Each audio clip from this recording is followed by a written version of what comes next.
রাহুল, আজও কাজ পেলাম না রে। মা, আমার স্কুলের ফি কাল দিতে হবে।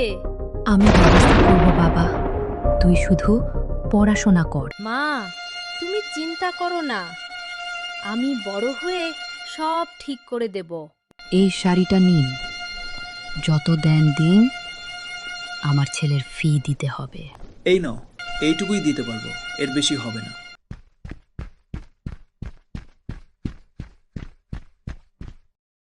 মা, জানো মা, আমি পরীক্ষায় প্রথম হয়েছি। সত্যি? আমি জানি আমার ছেলে একদিন অনেক বড় মানুষ হবে।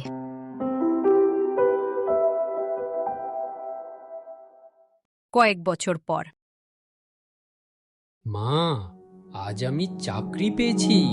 হ্যাঁ বাবা, আমি জানতাম তুই পারবি। মা, এটা তোমার নতুন ঘর।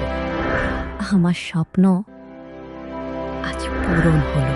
বুঝতে পারলে বাবা, গরিব হওয়া দোষ নয়। হ্যাঁ মা, তবে স্বপ্ন ছাড়া থাকা দোষের, মায়ের ভালোবাসা থাকলে সব স্বপ্নই একদিন সত্যি